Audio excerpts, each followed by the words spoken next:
족보를 우리가 먼저 완전히 머릿속에 넣어야 돼요. 왜냐하면 한 번 출제된 게 두 번도 나오고 세 번도 나와요. 잠재교과정만 보세요.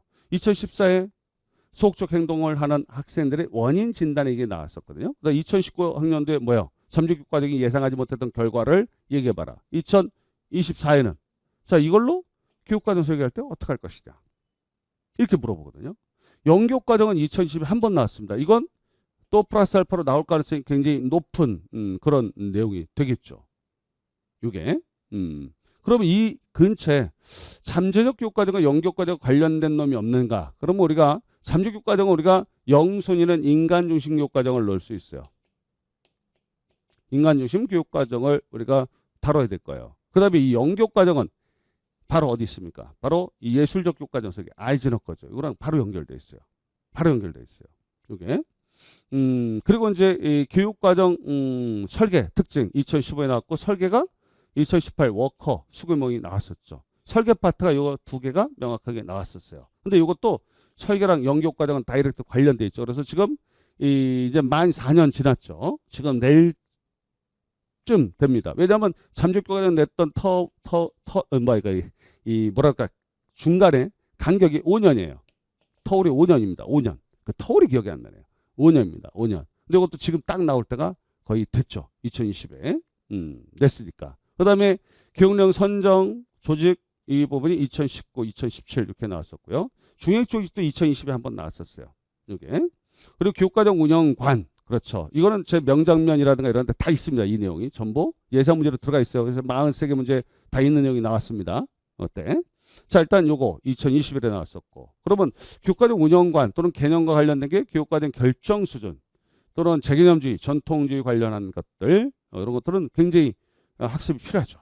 특히 재개념주의 같은 경우는 학설이 요것만이 먹지만 그래도 개념상 나올 가능성은 좀 있죠. 이 부분이 이런 것들과 관련돼 있습니다. 이게 그 다음에 학문 중심 2번, 그 다음에 경험 중심도 2번 출제가 각각 이루어졌어요. 자 그렇다면 우리가 봤을 때 지금 교육과정 설계에서는 2015 개정교육과정과 연관이 많았던 교육과정 설계가 바로 예술적 교육과정 설계예요. 교육적 상상력, 또 인문학적 상상력 이거 어디서 많이 들어본 얘기잖아요. 2015에도 나오고요. 그 다음에 교육 내용의 적정화 이거는 역방의 설계, 특히 학문 중심 교육과정과 연관된 내용이죠. 이거 출제가 돼야 됩니다. 물론 2015의 이 관점으로 거의 출제가 되다시피 했습니다. 이 내용이 근데 또 나올 가능성이 있어요. 그 다음에 우리가 2015부터 학교 중심의 교육과정 편성 운영 지침 나오잖아요. 스킬백의 학교 중심 설계. 이거 굉장히 중요한 내용입니다. 이런 것들. 그 다음에 2022 개정교육과정에 또 특출날 내용이 없는가 이런 것들. 그 다음에 내용 선정 조직 관리는 또 공부해야 되고 특히 타일러 관점으로요. 그 다음에 학문 중심에 대한 특징 중에서 우리가 장단점 또 특징에서는 세 가지 나선형이라든가 교육과정이나 발견학습이라든가 또는 그 앞에 있던 지시구조 이런 부분도 아직 면면이 안 나왔거든요. 그 다음에 경험 중심 관점에서 내용 방법 분명히 학문 중심은 이 과제 활동 즉 내용 방법이 2014 추가 문제 때 나왔어요. 근데 얘는 장단점만 나오고 문제점 나오고 뭐 이렇게 됐단 말이에요. 그래서 좀 학문 중심을 다루는 방식하고 경험 중심을 다루는 방식이 약간 문제 지시어가 달랐어요. 이런 것을 이 사실상 교차해서 또 연습도 많이 해야 됩니다. 자 일단 이게 이제 교육과정에 대한 얘기예요. 그래서 이 부분을 아주 면면히 우리가 알아야 돼요. 다시 봐야 됩니다. 이거를. 그 다음에 평가도 마찬가지예요. 지금 평가까지만 할게요. 이 교육평가 같은 경우는 총평 관점에서의 진단평가 방안. 그래서 진단평가 자체가 나온 건 아니에요. 여러 가지 방식, 이 방법이 나오긴 했지만 우리가 형성평가가 압도적이었죠. 3번이나 출제됐으니까. 이 평가는 말이죠. 교육과정처럼 자주 반복적으로 출제되는 경향이 좀 많아요. 또 하나 예를 들면 뭐 중과참조평가라든가 성장, 능력참조, 특히 성장참조 해석 같은 경우는 여기 한번 나왔고 여기도 한번 또 나왔어요. 그 다음에 평가도구의 타당도, 내용 타당도죠. 이것도 2차례 나왔었죠. 그 다음에 신뢰도로 한 번밖에 안 나왔습니다. 그 다음에 평가에서 자기평가, CAT 2024에 나왔죠. 이건 뭐 누란에서 가르치는 사람 거의 없다시피 합니다만 어쨌든 이렇게 이 평가를 보셨을 때 평가 관련한 교육관이 가장 큰 카테고리죠. 처음에 가장 폭이 넓은 이 포섭자 같은 거예요. 요게 요거부터 해서 그 다음에 검사관, 측정관, 평가관, 총평관은 물론 중요하지만 요것도 규준 참조, 중거 참조랑 또 연관돼 있죠. 규준 참조를 한 번도 안 냈어요. 상대평가 한 번도 안 나왔어요. 그리고 2024, 22에 개정교육 과정에 평가 관련한 게 도대체 뭐 있는가? 이것도 파악해야 됩니다. 문제로 전환해야 된단 말이죠. 그 다음에 이제 검사 도구 속성 중에 타당도, 유형 다 안 나왔죠. 내용 타당도는 계속 나왔어요.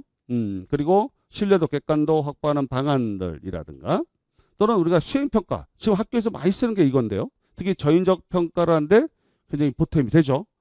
그 특징이 있죠. 그 다음에 동료평가라든가 포트폴리오. 물론 이것도 다 포트폴리오도 수행평가 안에 들어가긴 합니다만 별도로 또 우리가 대안적 평가로 놓기도 하거든요. 자, 그 이유도 알아야 되고요. 자, 일단 이 평가에 대한 어떤 부분이 이 안에 거의 반 이상은 들어가 있다. 이렇게 보시면 되겠습니다. 그래서 이 내용 파트를 갖다가 찾아내는 힘. 이게 7월 달부터 이루어져요. 그래서 선생님이 예상 문제를 만들어 드립니다. 그러면 예상 문제를 똑같이 한번 풀어볼 거예요. 오프라인, 온라인 전부. 그러면 수강생들. 그러면 그 중에서 몇 개를 뽑아서 뽑는 게 아니라 뭐 무작위로 보통 선택하죠. 그래서 같이 보셔야 됩니다. 그걸 왜 봐야 되냐면 여러분 내가 사실상 뭐가 어떤 부분이 잘못됐는지 알아야 되잖아요. 그래서 피드백 1대1로 해야 돼요. 그래서 칠판도 보시면 A, B, C, D, E까지 해가지고 뭐 5명, 많으면 5명, 적으면 3인, 3명 내지 5명까지 여러분 쓴 답안지를 같이 봐야 됩니다. 같이 봐야 돼요. 같이 봐서 그래서 1번 문항, 2번, 3번, 4번 문항 그래서 각각의 문항별로 점수가 몇 점이냐라는 것을 소점까지 그래서 3명의 채점자가 과연 몇 점을 줄 수 있을까라는 부분을 상대적 비교도 해가면서 쭉 A, B, C, D, E 익명으로 처리된 사람들의 점수를 알아야 됩니다. 그래서 각각의 사람이 왜 점수를 낮고 이 사람이 다른 사람보다 점수가 왜 높고 그렇게 받았는지를 아셔야 돼요. 그래서 그래야지 자기가 어떤 부분이 어떻게 더 성장, 발달시켜야 되는지 알 수 있잖아요. 운동도 마찬가지예요. 어떤 부분이 근육이 좀 필요하고 어떤 부분에 어떤 지구력이 더 필요하고 그러면 그런 부분에 맞는 거를 해주듯이